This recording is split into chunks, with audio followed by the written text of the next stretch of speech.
Hey everyone, my name is Charlie and welcome to Fully Equipped.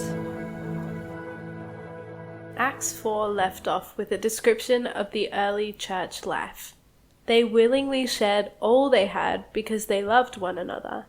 They did what they could to raise money for the needy, even to the point of selling their lands. But in Acts 5, we read a contrasting story to this, the story of Ananias and Sapphira. We also read about how the apostles are arrested once again but set free. The story of Ananias and Sapphira is a little bit confronting and confusing. Not everything in the early church was sunshine and roses. This couple chose to sin against God.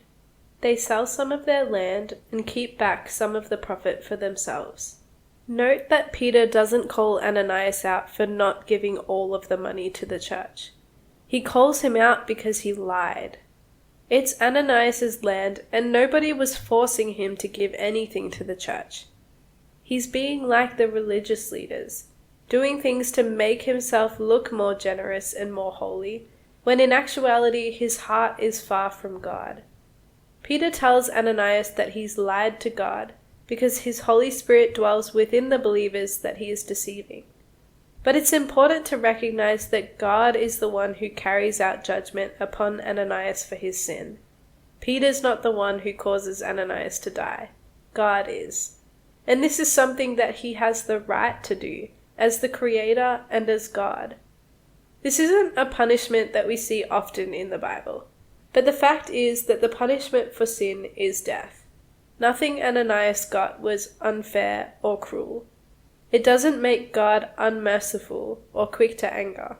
This is the very real and serious result of sin. It's actually only by God's grace that more people are not falling over dead every time they sin. 3 hours later, Ananias' wife Sapphira comes in. Peter asks her whether the amount they sold the land for was the same amount as what they gave to the church. Sapphira lies as well, and she dies too. There's different interpretations of these events and why God chose to take their lives. But it's important to recognize two main things. One is that the church is very new at this point. It's really crucial for them to establish themselves as people who are obedient to God and choosing to live righteously. They cannot let the leaven of the Pharisees that Jesus talked about enter into the church. They cannot tolerate seeking their own reputation over the will of God, because that will restrict the church's growth.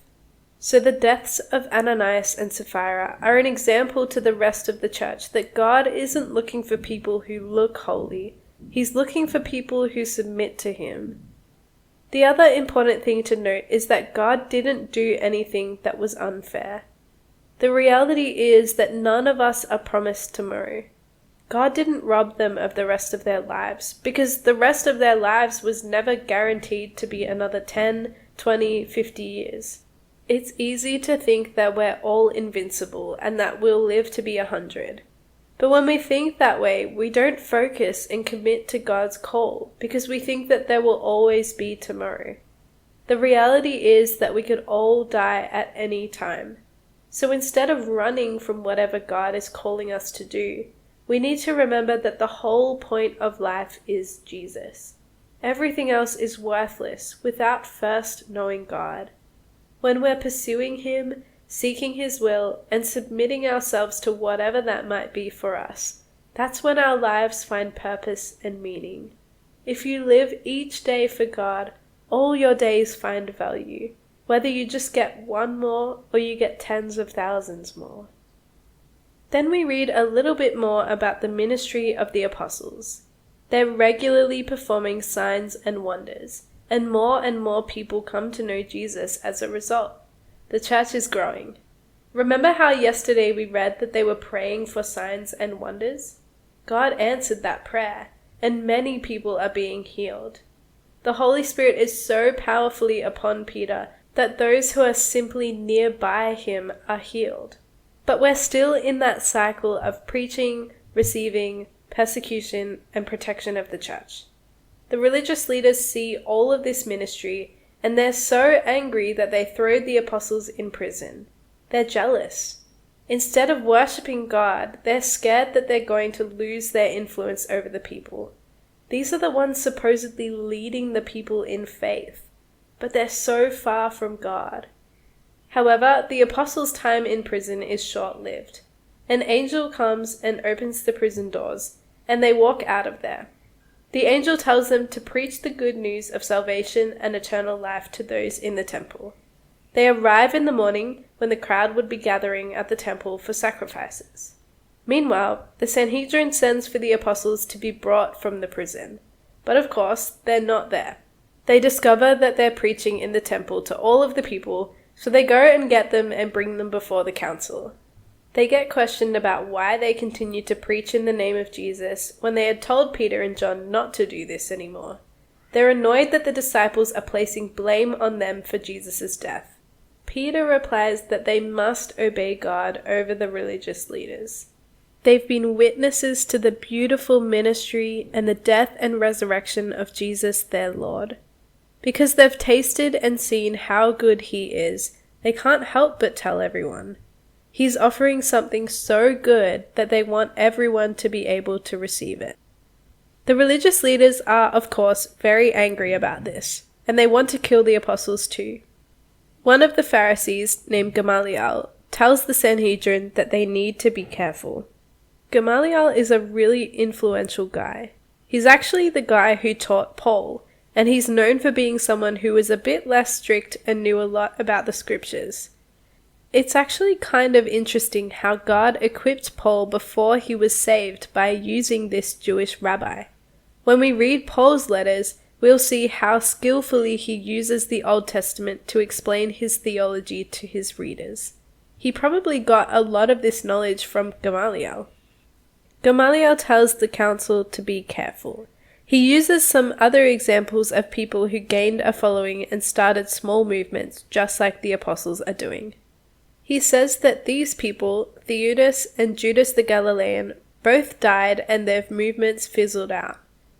Gamaliel tells the council that if the apostles are also not from God, then the same thing will happen to their movement. But there is the possibility that they are from God, and if the council punishes or kills them, then they'll be opposing God. It doesn't really seem like Gamaliel was a Christian, even though he helps the apostles out. Being in a place of indecision about Jesus isn't a good place to be. We can't be on the fence, or waiting for more evidence, or observing from afar to see what happens. We have to make a choice. The Sanhedrin choose to reject Jesus again. They beat the disciples, meaning they probably whipped them up to 39 times. They tell them not to keep preaching and send them on their way. And how do the apostles respond?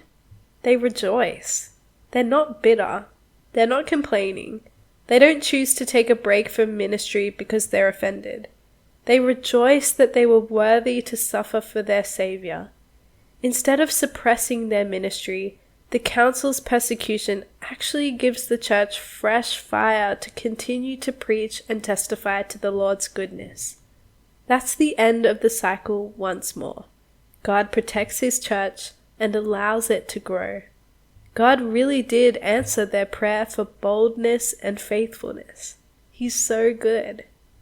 So how does this equip us?